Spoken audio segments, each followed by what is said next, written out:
The curse spread like bad gossip, unstoppable, malicious, and thoroughly enjoyed by those who inflicted it. 3 centuries had passed since the Demon King first pressed his rotting thumb into the soil of Elderfall, whispering words that should have stayed buried. The ground blackened beneath his touch, and the corruption began its inevitable creep across the realm. Any living creature that touched the cursed earth, breathed its toxic air, or encountered its twisted monsters, either perished instantly or worse, mutated into grotesque thralls. Maddox, a scholarly elf, watched from atop the diamond spire as another section of the great eastern forest withered below. The once verdant expanse now resembled a gangrenous limb, blackness devouring green in sickening patterns.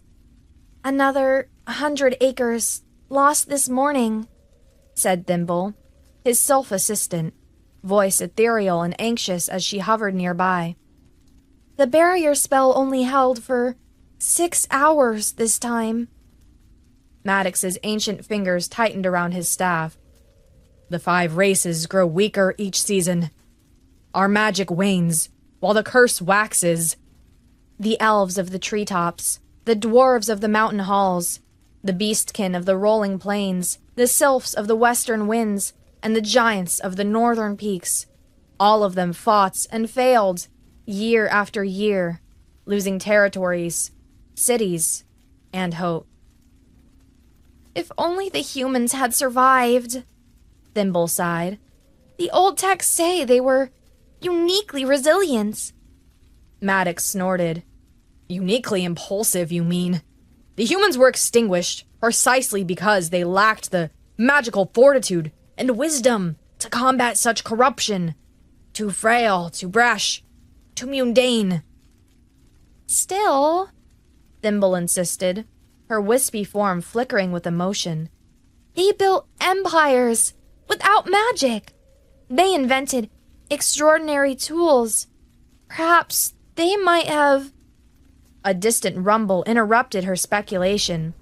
Both scholars turned toward the withered southern road, a path untraveled for decades, as it led directly to the heart of the Blightlands.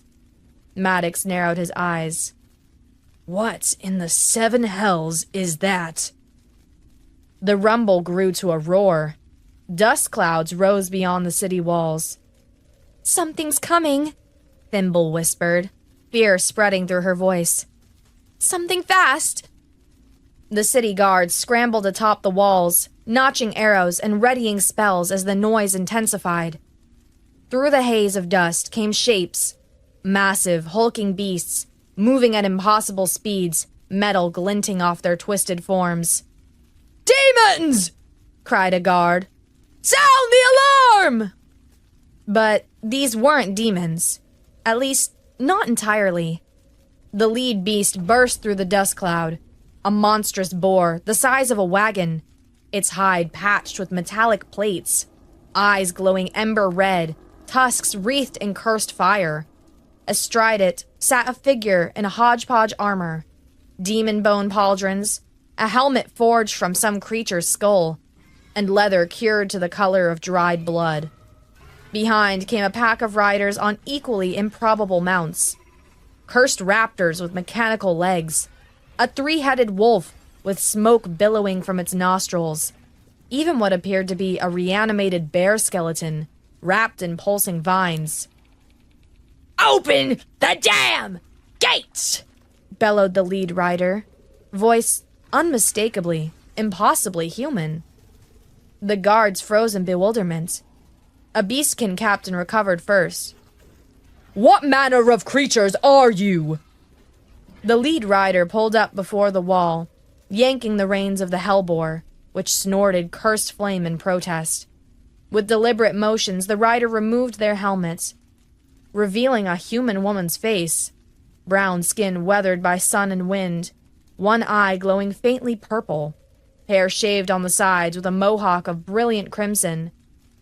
"We're the extinct ones," she grinned, teeth unnaturally sharp. "And we've come to unfuck your world." Silence fell across the wall, as the impossibility sank in. Humans. Alive, thriving, and apparently riding demon-touched beasts like they were carnival ponies. Humans were wiped out in the first wave, Maddox gasped. The human woman stood up on her mount's back, balancing casually as the hellboar snorted and paced. Name's Zira, former monk of the Ivory Lotus, current puncher of demonic assholes. You've got a curse problem that needs solving, and we've got nothing better to do this Tuesday. Behind her, the other riders removed their helmets. Humans of all descriptions, some with ritual scars, others with glowing tattoos, all with the unmistakable air of people who hadn't read the rules about what should kill them.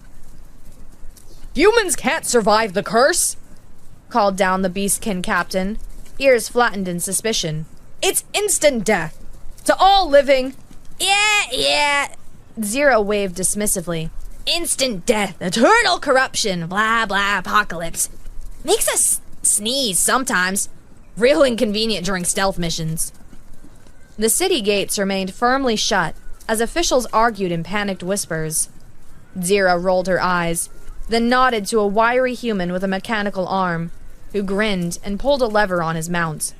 The raptor's mechanical legs compressed like springs before launching the rider and beast clear over the 30-foot wall in a single bound. Chaos erupted on the other side. Shouts, crashes, the sound of splintering wood. 10 seconds later, the massive city gates swung open from within. The wiry human stood there, raptor beside him, surrounded by unconscious guards. Park the bouncer, he called, patting his mount's metal snout. Management's ready to hear our pitch. Zira guided her hellboar forward. About time! We got demons to punch, and I skipped breakfast. Word spread through Elderfall like wildfire. Humans had returned, strong and unharmed.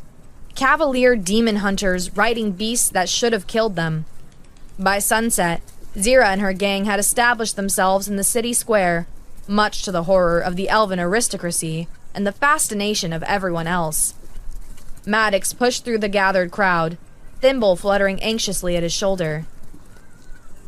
You there! He called to Zira, who was sharpening a blade from what appeared to be a demon's vertebrae. Human! How is this possible? Where have you been hiding all these centuries? Zira barely glanced up. Undergrounds, mostly. Deep caves beneath the Blightlands. Turns out demons don't like tight spaces. They're weird horns. Get stuck. But the cursed air alone should have... A commotion at the edge of the city interrupted him. Screams echoed from the eastern quarter, followed by the distinctive sound of stone crumbling. Finally, Zira said, sheathing her bone knife and cracking her knuckles. Something to hit! The humans moved as an experienced pack of hunters, mounting their bizarre steeds and charging toward the disturbance. Maddox and Thimble followed as best they could, along with a crowd of morbidly curious citizens.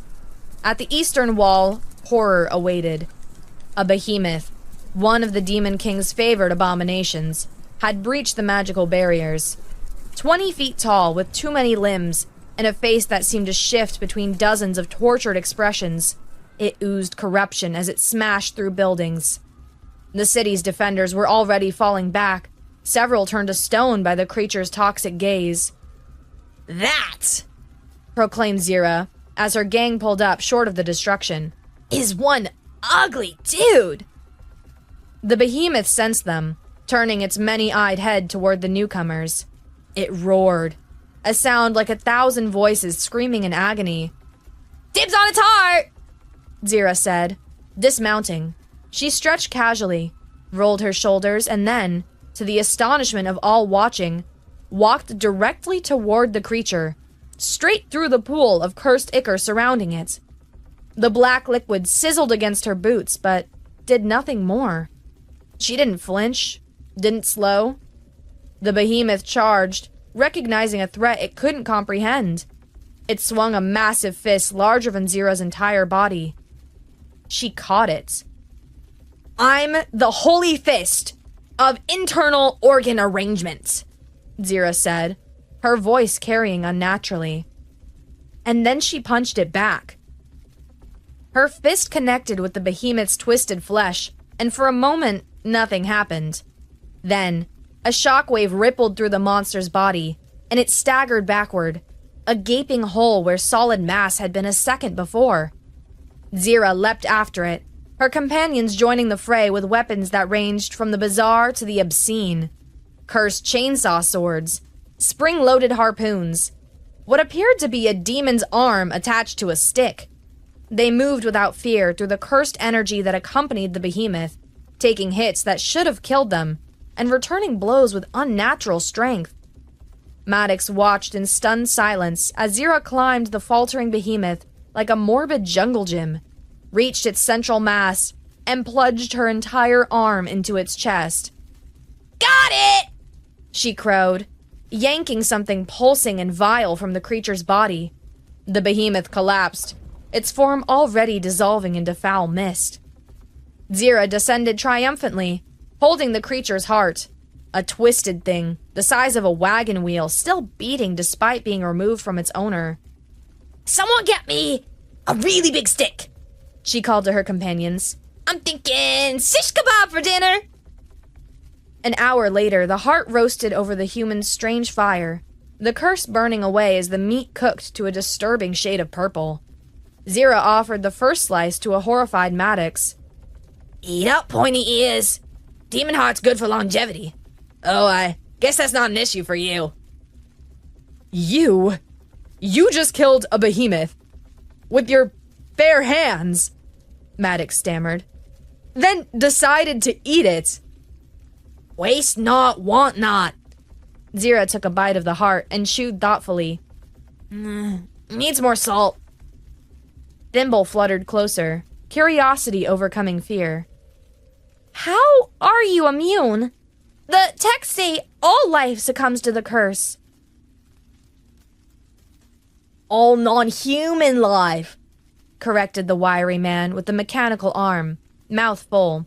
"Something about our biology. A stubbornness. Take your best guess." "Rasm thinks it's because humans are too stubborn to die properly." Zira gestured with her heart kebab. "I figure it's because we're already chaotic enough that the curse can't make us worse." As the implications sank in, the gathered citizens of Elderfall began to whisper among themselves. Humans, the forgotten race, the first to fall, might be the last hope against the curse. Maddox shook his head slowly. "You've been hiding all this time. Why emerge now?" Zira's expression darkened slightly. "Got tired of hiding. Got tired of watching the world rot from our safe little holes in the ground." She tossed the remains of her meal into the fire, where it sparked with unnatural colors. "Besides, punching demons is more fun than farming mushrooms in a dirt hole." The city was saved, temporarily at least. But as Maddox looked around at the destruction, the injured defenders, and the casual way the humans lounged amid the chaos they'd both prevented and participated in, he couldn't help but wonder, had they really been rescued, or merely introduced to a different kind of catastrophe?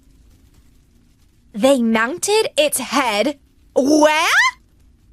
Elder Sylvea's voice reached a pitch previously only achieved by certain species of bats. Maddox winced, adjusting his spectacles. "On the fountain in the main square. They call it decorative. A warning to other demons." The Elderfall council chamber buzzed with agitation.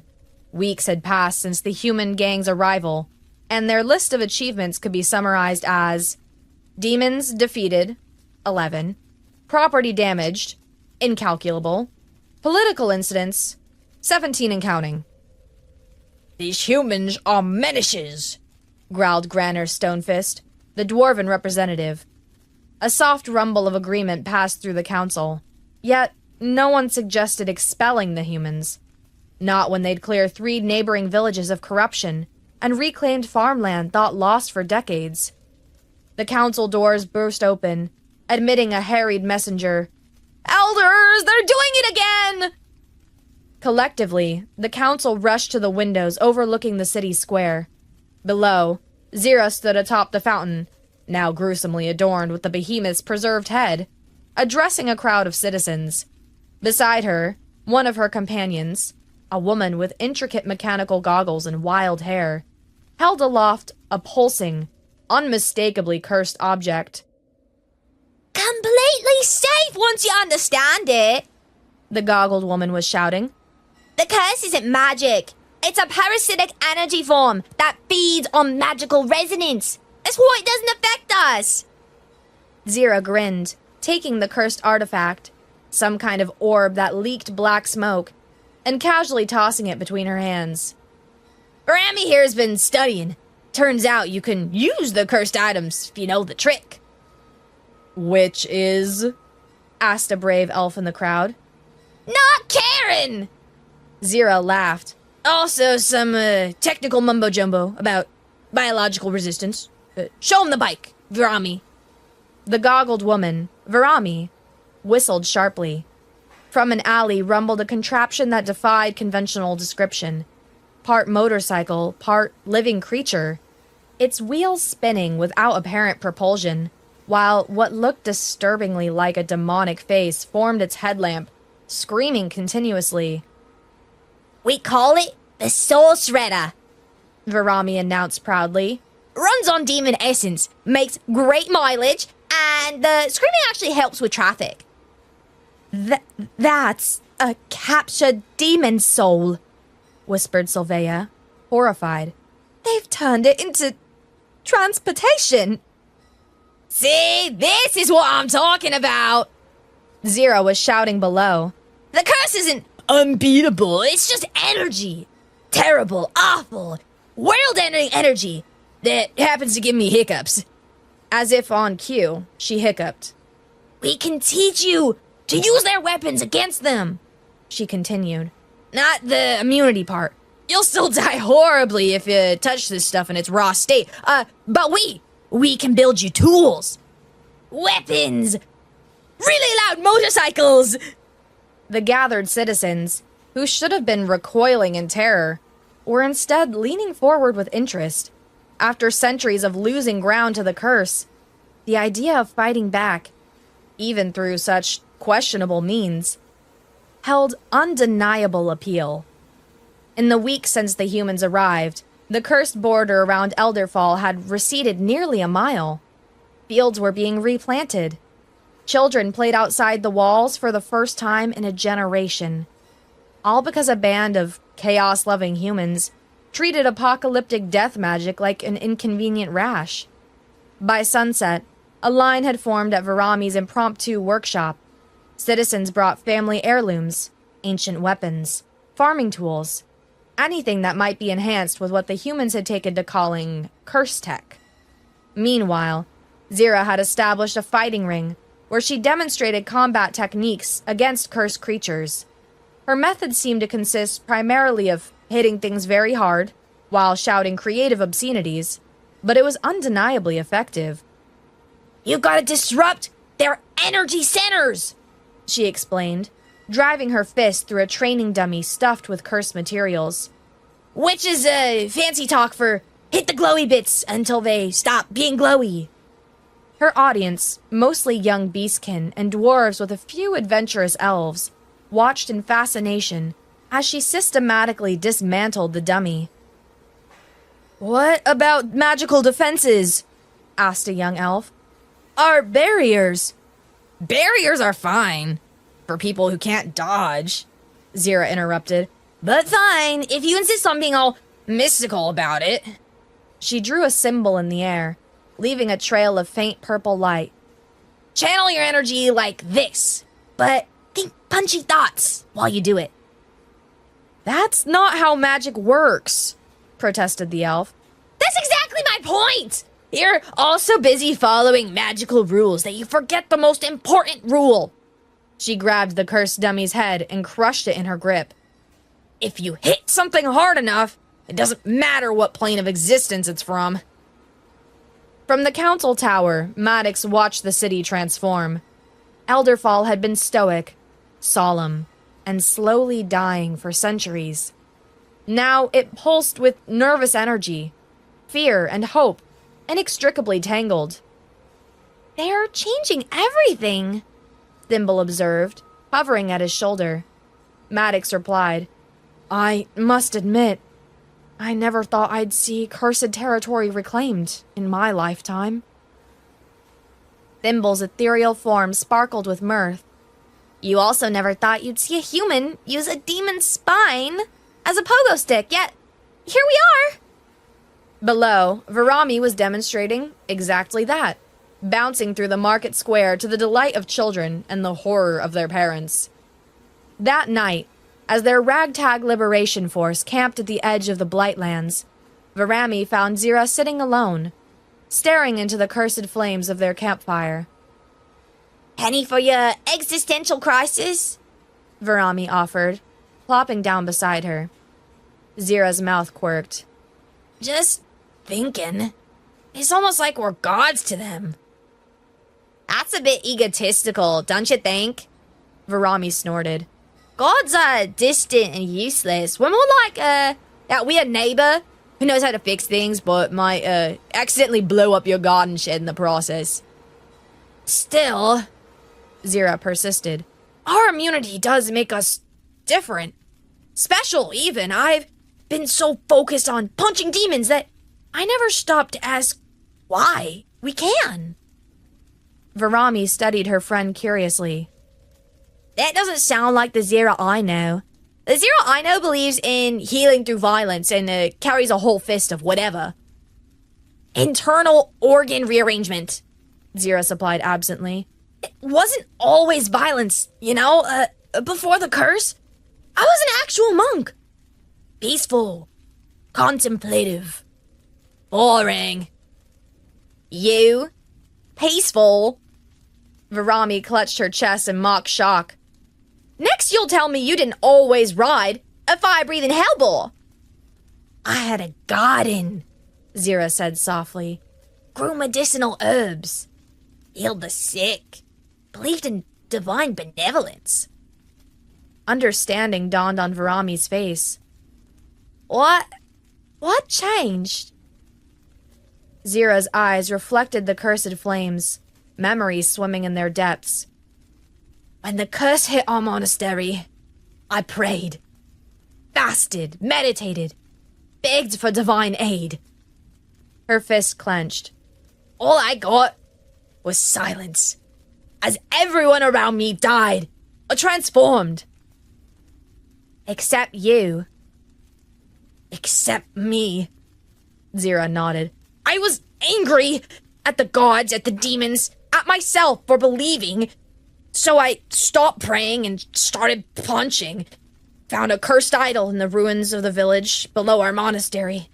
Hit it so hard it shattered. A smile ghosted across her lips. And the strangest thing happened. The curse receded? Virami guessed. Just from that one village. Just for a while. But it was enough. Zira looked up at the stars, barely visible through the toxic haze. That's when I understood. The divine help I asked for, it was already there.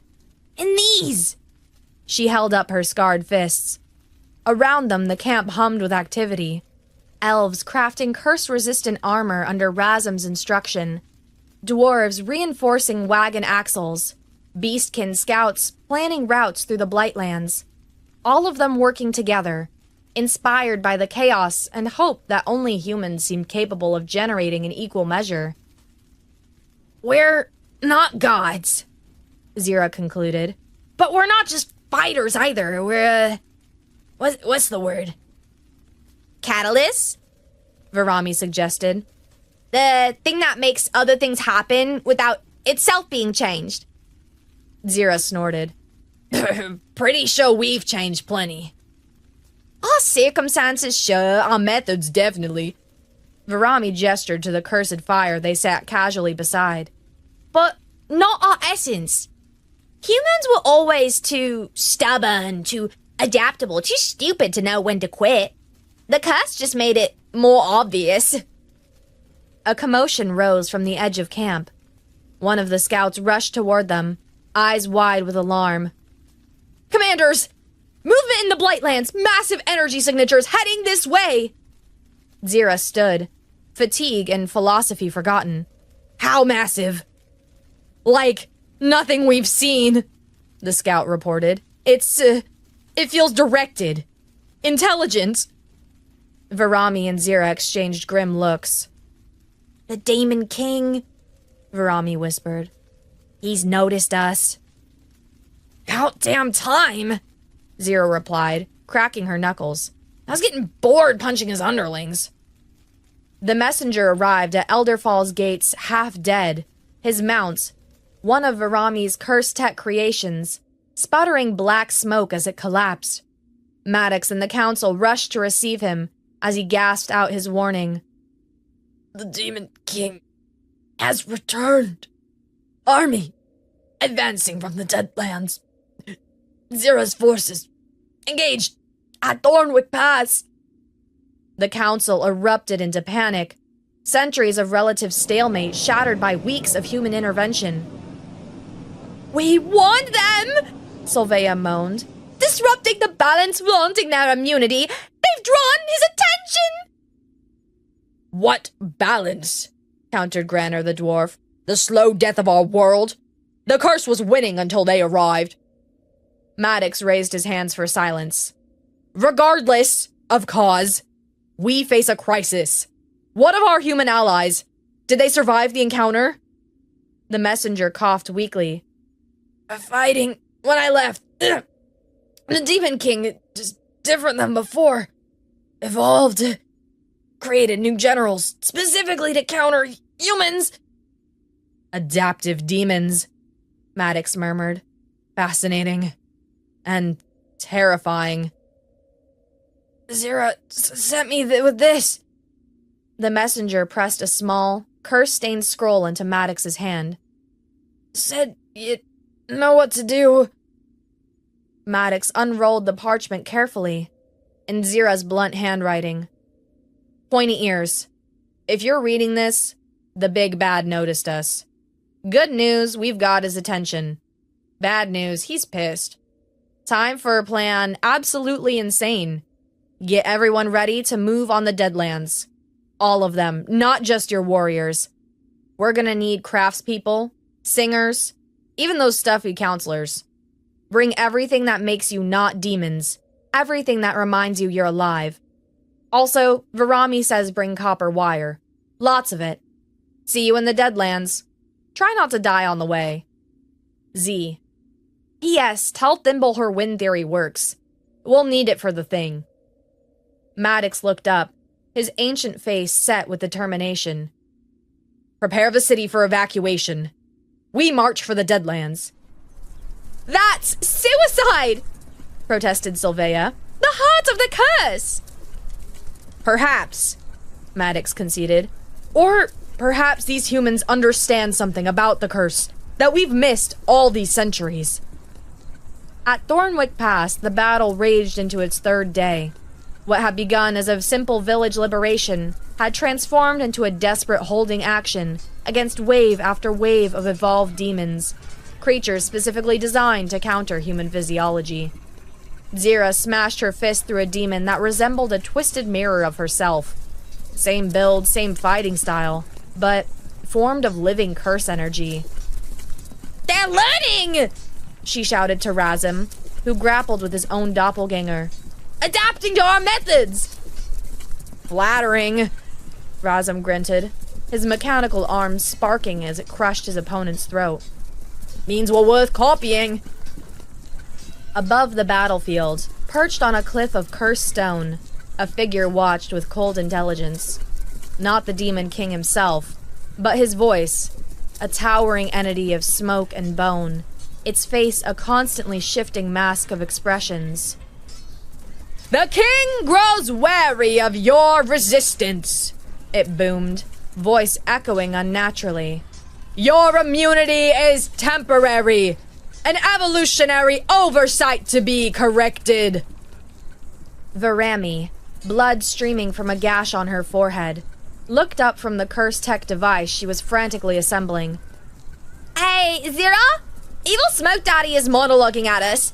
Should I be flattered or creeped out? Both! Zira called back, punching through another mimic demon. It's working! Keep him talking! Working? The voice of the king tilted its massive head. Your forces dwindle. Your allies flee. What scheme do you imagine succeeds here, human? Zira grinned through bloodied teeth. The scheme while I keep you distracted, while my friends pull off something really, really stupid. Realization dawned in the voice's ever-changing eyes. It turned toward the horizon, where an impossible sight greeted it. A vast procession emerged from the toxic mists. The entire population of Elderfall, led by Maddox and the Council, marching directly toward the Deadlands. They carried no weapons, but instead bore symbols of life. Potted plants, musical instruments, artwork, children's toys. And woven through their ranks, miles of copper wire glinting in the sickly light. What is this? The voice demanded, genuine confusion in its multitude of tones. That, Zira said with satisfaction, is plan. Absolutely insane.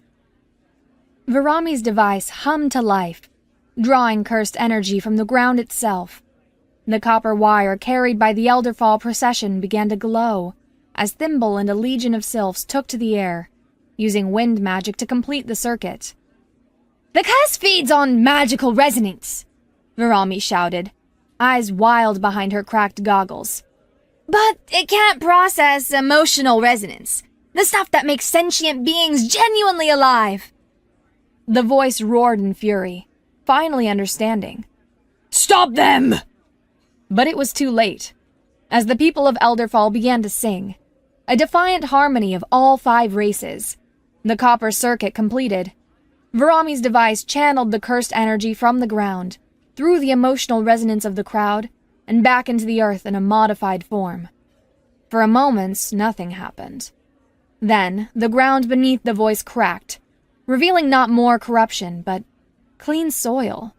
Green shoots emerged, not the twisted vegetation of cursed land, but true plants, growing at impossible speed. Impossible! The voice howled, as its form began to dissolve where it touched the spreading circle of purification. Technically, Razum corrected, limping to Zira's side. Just highly improbable. Big difference. The voice retreated, its massive form billowing toward the heart of the Deadlands. This changes nothing. The king awaits. Your trick cannot reach the throne. Zira watched it flee, then turned to her battered companions. It worked! Varami, you beautiful maniac! It actually worked! Varami collapsed beside her device, exhausted but grinning. The curse doesn't like happy people. Who knew? I think, Zira said thoughtfully, it's time we paid the Demon King a house call. The War Council assembled in the newly reclaimed territory around Thornwick, a perfect circle of green amid the blighted landscape, maintained by Varami's humming device and the ongoing efforts of sylph windsingers, who carried the emotional resonance on carefully controlled currents. Maps spread across makeshift tables showed the route to the heart of the Deadlands, a twisted spire of corruption, visible even from this distance, rising like a black thorn from the Earth's wounded flesh. The purification field works, Maddox observed, but it's localized. We cannot clear a path all the way to the throne. Zira nodded, studying the map. We don't need to purify everything. Just make a supply line. A beachhead. Varami, bandaged but irrepressible, pointed to calculations scrawled across parchment. I can build more resonance amplifiers, but we'll need to daisy chain them. Each one has a radius of about a half a mile? And each needs people.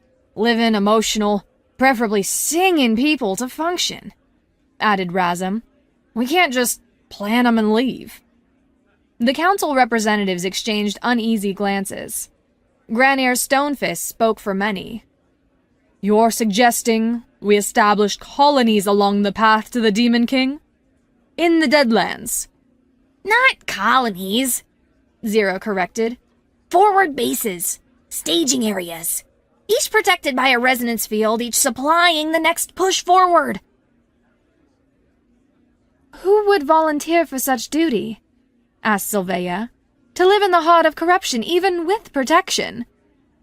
Thimble fluttered forward, her ethereal form unusually solid with determination. I will. My people can carry messages between outposts, maintain the wind currents needed for the resonance fields. The Stonefist clan stands with the Sylphs, Granier declared, thumping his chest. Our earth-shaping can reinforce the reclaimed land. One by one, representatives from each race pledged support. Cautious elves, pragmatic dwarves, fierce beastkin, contemplative sylphs, and solemn giants. A plan took shape. A spear thrust into the heart of the Deadlands, with Zira's immune humans forming the tip. And what of the Demon King himself? Maddox asked the question that hung over them all. If his voice alone nearly overwhelmed us. Zira's expression darkened. Leave him to me. I've been saving something special for his ugly face. She reached into her pack and withdrew an object wrapped in stained cloth. Carefully, she unwrapped it, revealing a gauntlet of impossible design. It shimmered with both curse energy and something else. A pure light that hurt to look at directly. The Mercy Knuckle, she explained, voice uncharacteristically reverent. I've been collecting fragments since the monastery fell. Cursed metal, purified through specific methods. Punching? Guessed Varami with a smirk. Punching with intent, Zira corrected. Each piece touched by curse, and then cleansed through action. It kills what's truly corrupt, heals what's merely infected. Maddox studied the gauntlet with scholarly fascination. You've created a physical manifestation of your philosophy. Remarkable. Less philosophy, more practical application. Zira shrugged, rewrapping the gauntlet. I'm gonna hit him really hard with it and see what happens. The assault began 3 days later. A methodical, measured advance, unlike anything the chaotic humans would normally attempt. Varami established the first forward resonance station, protected by Granier's Earthshapers, who raised walls of purified stone around it. Thimble's sylphs created wind corridors, through which supplies and reinforcements could travel without touching cursed ground. Each outpost became a bubble of defiance in the Deadlands, tiny islands of green amid the corruption, connected by thin, safe paths. And at the vanguard, Zira's immune humans rode their bizarre mounts, clearing the way for each new advance. The Demon King did not remain passive. Wave after wave of evolved demons crashed against the advancing force, each generation more adapted to human weaknesses, each more difficult to overcome. What began as rapid advancement slowed to a grueling crawl. 1 month into the campaign, they established Outpost 7, close enough to the demon throne that its corrupt spire loomed overhead, blotting out what passed for sunlight in the Deadlands. The air itself seemed to resist purification here, the resonance fields flickering, despite the constant efforts of the sylphs. We're hitting the limit, Varami admitted, adjusting her largest amplifier as it sputtered and sparked. Too close to the source. The corruption is too concentrated. Zira stared up at the distant throne, jaw set in determination. Then, this is where we make our final push. No more outposts. That's miles of cursed territory, Razum pointed out.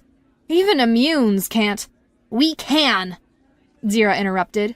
We'll use the curse tech. All of it. Everything we've got.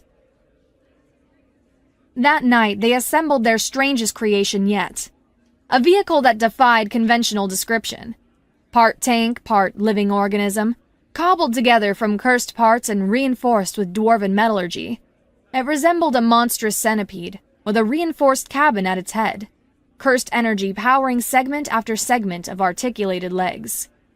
We call it the Demon Express, Varami announced proudly. Runs on pure cursed energy. Should protect us all the way to the throne. Should? Maddox raised an eyebrow. 60-40 chance, Varami admitted. Possibly 50-50. We didn't exactly have time for test runs. Beats walking, Zira shrugged, strapping the mercy knuckle to her right hand. It pulsed in time with her heartbeat, as if eager for what awaited. Dawn broke, or what passed for dawn in the perpetual twilight of the Deadlands. The assault team assembled. Zira, Varami, Razum, and 3 other immune humans, each specialized in curse tech combat. Maddox surprised them by stepping forward. I'm coming too, the ancient elf declared. I've studied the curse longer than any living being. My knowledge may prove useful. You'll die if you touch anything cursed, Zira pointed out. Maddox smiled thinly. Then I shall endeavor not to touch anything. With final preparations complete, they boarded the Demon Express. Varami took the controls, cursed energy flowing through specialized channels into the machine's core. With a screech like tormented souls, the vehicle lurched forward, its countless legs finding purchase on the corrupted ground. Hold on to something! Varami shouted, as she opened the throttle fully. The Express surged forward at impossible speed, tearing through the Deadlands toward the distant throne. The world outside became a blur of corruption. Twisted landscapes, horrific creatures, blighted ruins of forgotten civilizations. The cabin rattled and shook, protective wards flaring as concentrated curse energy splashed against them. How long until we reach the throne? Zira shouted over the cacophony. At this speed? Varami checked her instruments. 20 minutes, if we don't explode first. They did not explode, though several segments of the Express burst into cursed flame before detaching as designed.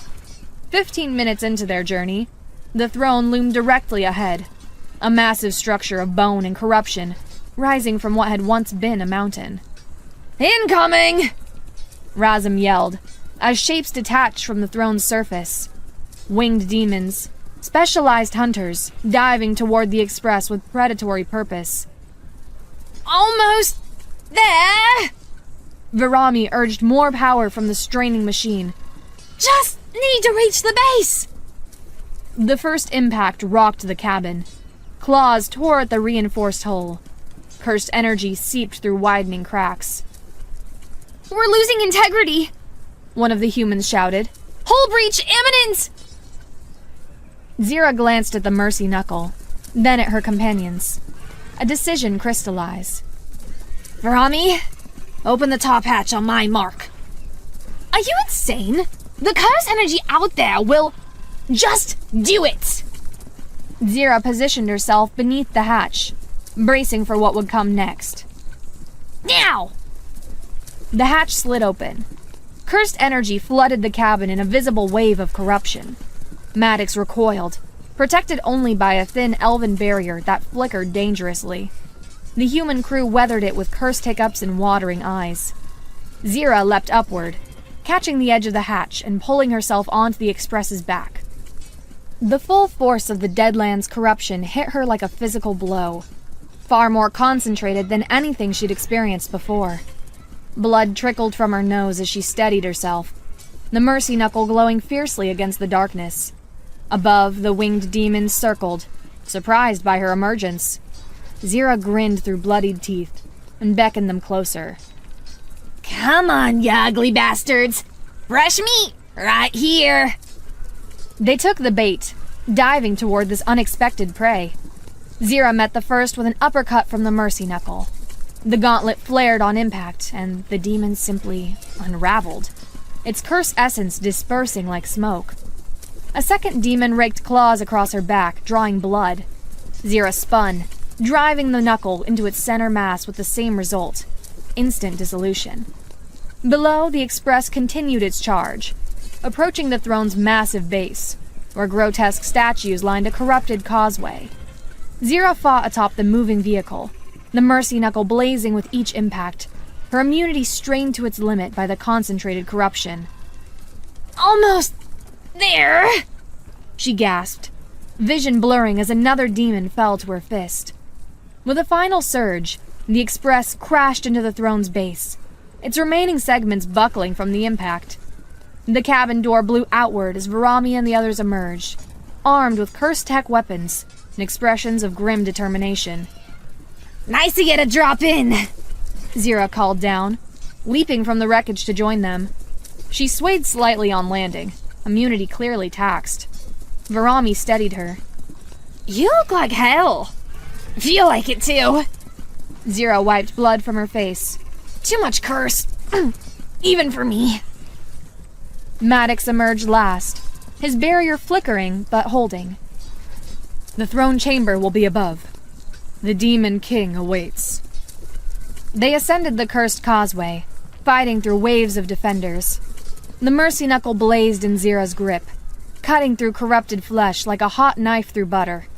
Her companions provided covering fire with cursed tech weapons, clearing a path upward. Finally, they reached the massive doors of the throne chamber, constructs of bone and sinew that pulsed with malevolent life. Subtle, Razum commented, examining the writing etched into the surface. Says, abandon hope, in 17 different languages. Hope's overrated, Zira replied, flexing the mercy knuckle. I prefer spite. With a combined effort, they pushed the massive doors open, revealing the chamber beyond, and the being that awaited them. The Demon King did not match any of their expectations. Where they had anticipated a monstrous entity of corruption and bone, they found instead a figure of unsettling beauty, tall and elegant, with skin like polished obsidian and features that might have been carved by a master sculptor. Only the eyes betrayed its true nature, pools of swirling curse energy that held no pupil, no iris, only the endless void of corruption. The throne room stretched around them, its ceiling lost in darkness, its walls formed from what looked like fossilized demons, arranged in grotesque tableau. At its center stood a simple obsidian throne, and upon it sat the king, watching their entrance with an expression of mild amusement. The human and her menagerie, the Demon King observed, voice like velvet over gravel. How fascinating that you've come all this way to die. Zira stepped forward, the mercy knuckle pulsing against her clenched fist. We're not the ones dying today. The king tilted his perfect head. But you are. Your immunity fails even now. I can see it in the blood that flows from your eyes, your nose, your ears. The concentrated essence of my realm overwhelms even your curious resistance. It was true. All the humans felt it. Their vaunted immunity stretched beyond breaking point. Virami leaned heavily on her weapon, blood trickling from her nose. Razum's mechanical arm sparked and twitched as corruption invaded its workings. Then, we'll die taking you with us, Zira declared.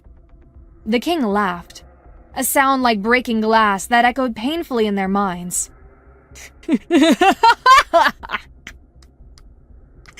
You misunderstand your place in this story, human. You are not the hero. You are not even the villain. You are an anomaly, a mutation, a forgotten species that should have remained extinct. He rose from his throne with liquid grace, towering over them. Your immunity is not special.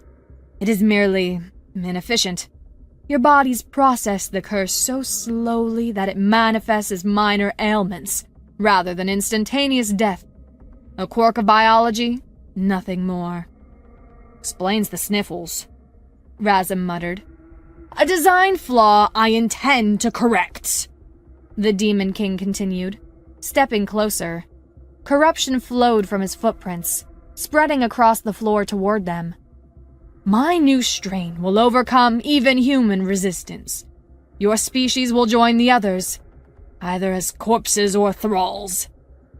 Maddox, voice steady despite his flickering barrier, spoke up. If humans are merely an anomaly, why create specialized demons to counter them?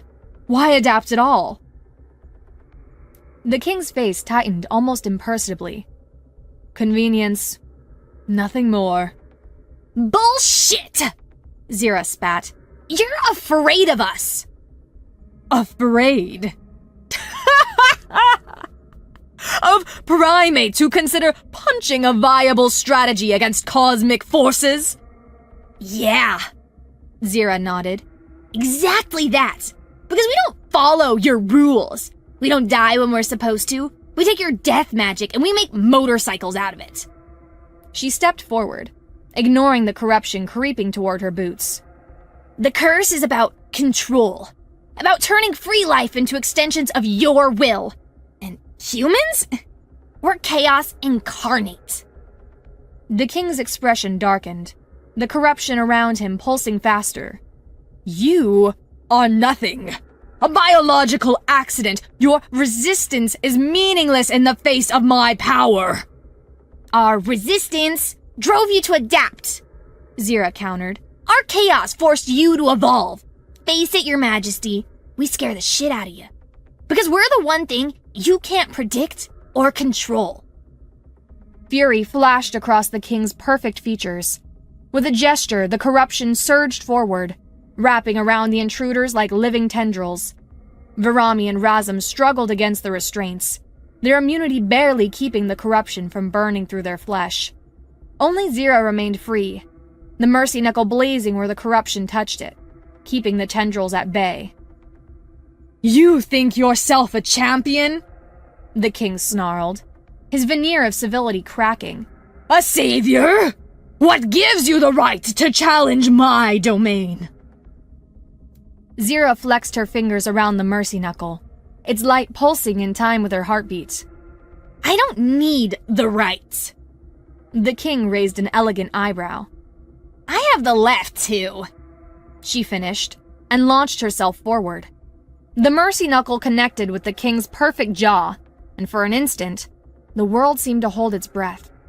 Then, reality itself shuddered, as curse energy and purified intent collided. The king staggered backward, black ichor leaking from the point of impact. Impossible! He roared, all pretense of humanity vanishing as his form began to shift, limbs elongating, features distorting, perfect skin cracking to reveal the corruption beneath.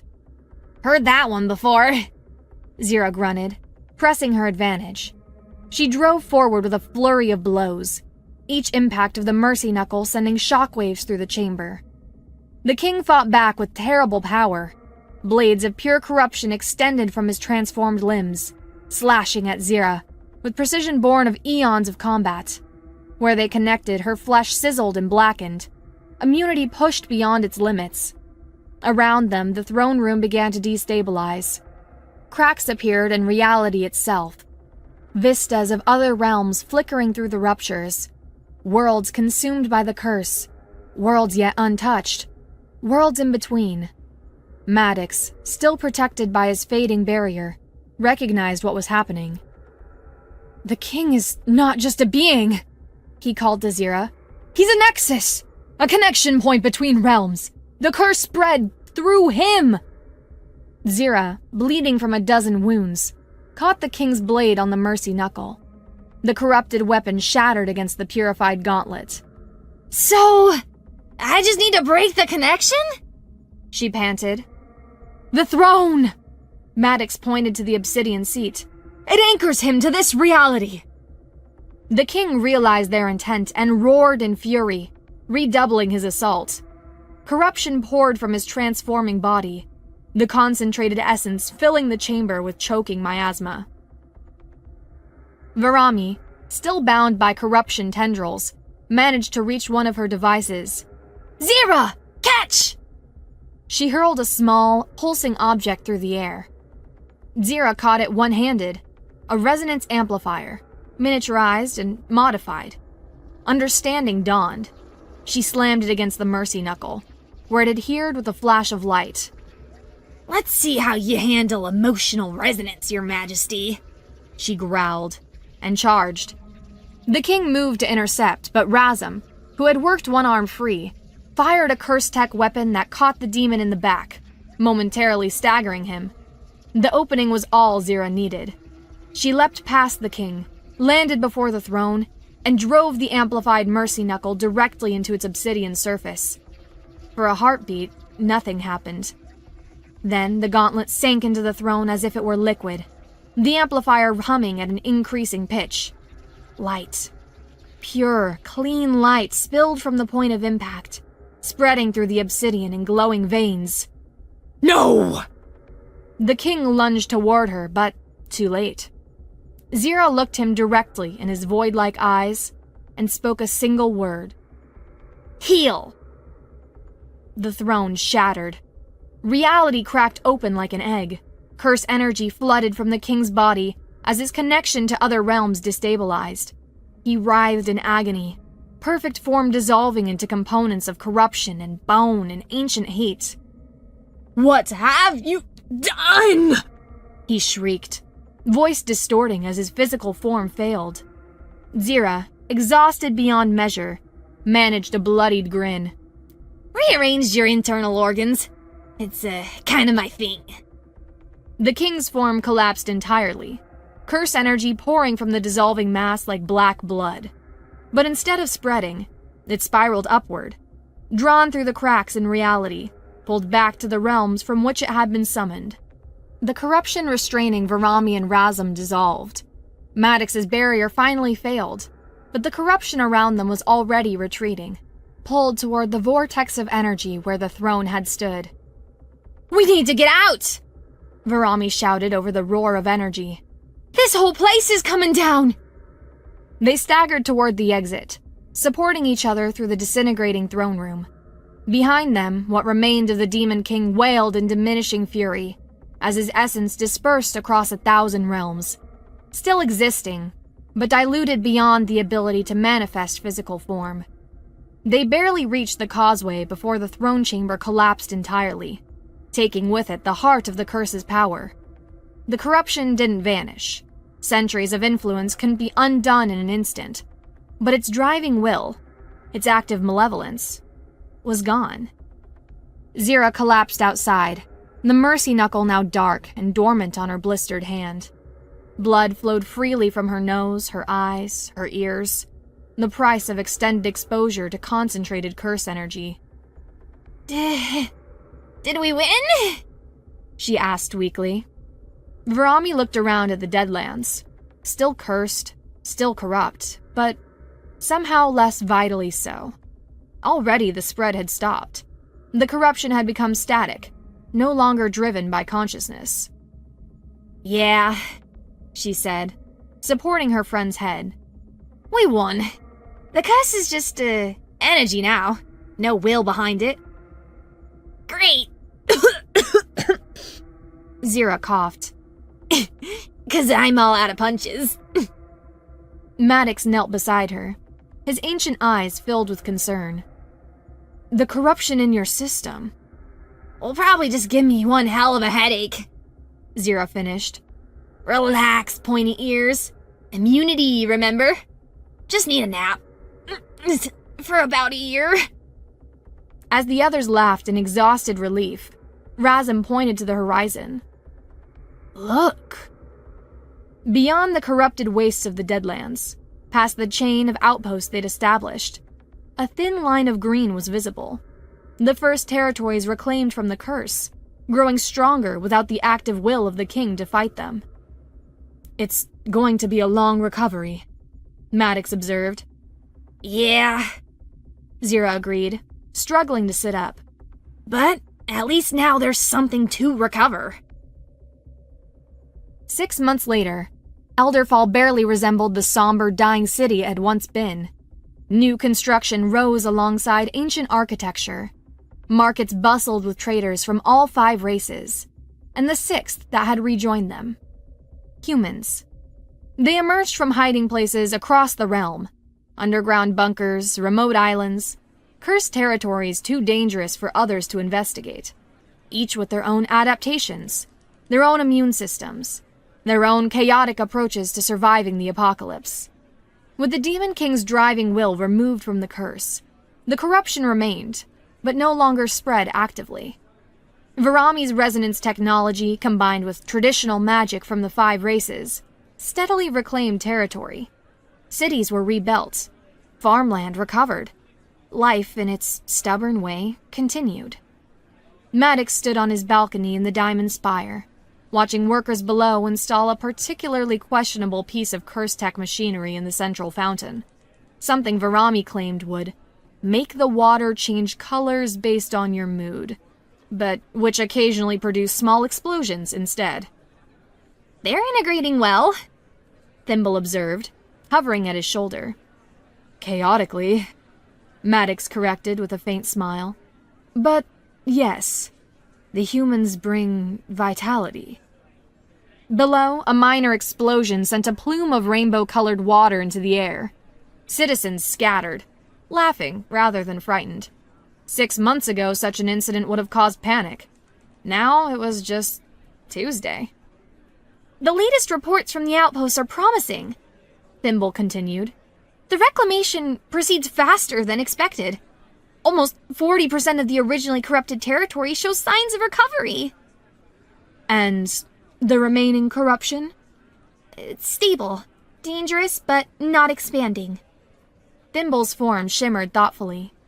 Some of the human engineers have proposed, using it? Maddox raised an eyebrow. Using the curse? As an energy source, contained, controlled. They're calling it renewable apocalypse. The old elf chuckled despite himself. Of course they are.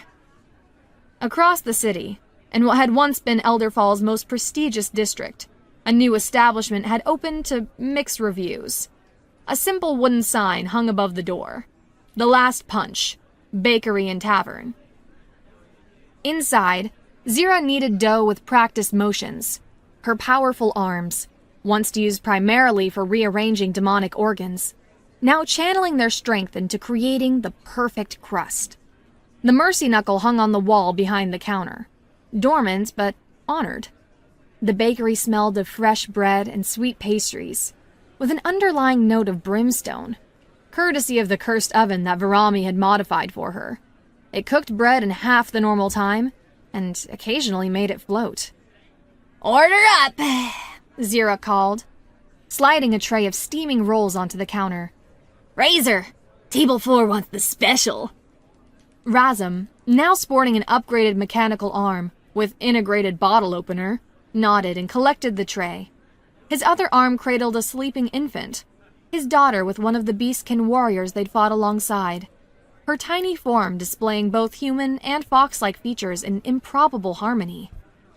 The tavern portion of the establishment buzzed with activity. Representatives of all 6 races gathered around tables, crafted from salvaged throne room debris. Maps spread across some tables showed expedition routes into still corrupted territories. Others displayed plans for new curse tech innovations. A few simply hosted card games, with rules that seemed to change every round. The tavern door opened. A young elf entered hesitantly, clearly from one of the older aristocratic families, based on his elaborate robes and carefully neutral expression. Can I help ya? Zira asked, recognizing the look of someone with a problem that needed solving. I heard that you accept cursed currency, the elf said cautiously, glancing around at the eclectic clientele. Among other things. Zira gestured to a sign listing acceptable payment methods, which included functioning curse tech, interesting stories, and good faith efforts. The elf produced a small box, ornately carved but leaking faint wisps of corruption. This has been in my family for generations. Before the curse, it was a music box. Now it screams. Let me see, Varami interjected. Professional curiosity piqued. She took the box, examining it with her goggles. Oh, basic corruption pattern. Easy fix. How much? The elf asked. Zira considered him. One condition. When it's fixed, bring it back and play it for everyone here. Music's in short supply these days. The elf blinked in surprise, then nodded solemnly. It would be an honor. Later that evening, as the tavern filled with regulars and the smell of fresh bread gave way to that of hearty stew, the elf returned with his repaired music box. Conversation quieted as he wound the mechanism. The melody that emerged was hauntingly beautiful, a pre-curse composition that few remembered. For a moment, the chaotic energy that defined the new world stilled, replaced by something quieter and more contemplative. Zira leaned against the counter, watching the faces of her patrons as they listened. Humans with their scars and adaptations, elves with their ancient memories, dwarves, beastkin, sylphs, and even a young giant crouched in the doorway, all united in appreciation of something that had almost been lost forever. The curse had changed everything, and in the process, revealed what couldn't be changed. When the music faded, conversations resumed, but with a gentler tone. Zira served drinks, collected payments in various currencies, and settled disputes with firm words rather than fists. Maddox entered as the evening deepened, accompanied by Thimble. The old elf surveyed the establishment with scholarly interest. "Remarkable," he said, accepting the mug Zira offered. 6 months ago, you were punching demon kings. Now you're serving ale and breaking bread. Sometimes healing hurts. Zira shrugged. Sometimes it doesn't have to. And which do you prefer? Thimble asked curiously. Zira glanced around her domain, at the mercy knuckle hanging retired but ready, at her friends and former enemies, breaking bread together, at the maps of expeditions yet to come and territories yet to heal. Turns out, she said with a slow smile, I'm pretty good at both. Outside, night fell on a world still scarred, but no longer dying.